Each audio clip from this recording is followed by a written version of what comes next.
Nyt katsotaan, miten Beemerissä laitetaan erikoisohjelma käyntiin. Eli mennään tänne asetuksiin ja täällä on erikoisohjelman muokkaus. Ja tästä voi valita sitten mihinkä kohtaan sen laittaa sen ohjelman. Minulla on täällä nyt jo noihin tehty 2 ensimmäiseen, niin valitsen nyt sitten tuon 3. Ja nyt täältä me päästään sitten, nähdään ensinnäkin, täällä menee nämä minuutit.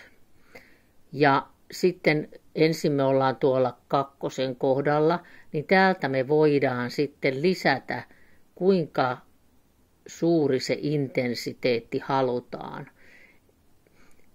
Ja nyt sitten, jos on kovin herkkä ihminen, niin voin suositella ihan vaikka 1 pykälää. Sitten me hypätään täältä seuraavalle numerolle, eli tuohon 4 minuuttiin. Ja täältä taas lisätään sen verran, kun halutaan sitä voimakkuutta.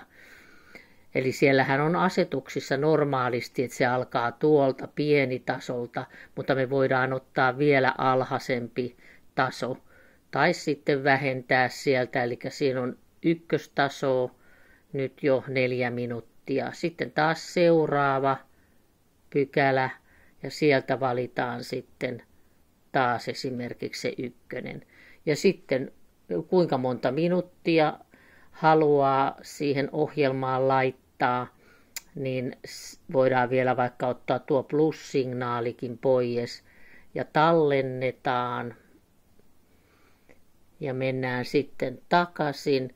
Ja nyt kun me ollaan sitten täällä alkutilanteessa, niin ne erikoisohjelmat, jotka on tehty, niin ne löytyy täältä vihreästä. Ja täällä alhaalla lukee erikoisohjelmat. Ja nyt käydään katsomaan sitten tämä E3, jota asetettiin, niin täällä näkyy nyt, että me olemme tehneet 6 minuuttia 1 pykälää. Ja se on sitten ilman sitä plus-signaalia. Ja sitten vaan tästä painetaan aloita, niin silloin se tekee sitten sitä ohjelmaa. Eli varsinkin, jos haluaa tuommoista rauhoittavaa, rentouttavaa, niin tämä 1 ohjelma on ihan hyvä. Ja sitten herkille ihmisille niin voi käyttää ihan sitten näitä erikoisohjelma-asetuksia.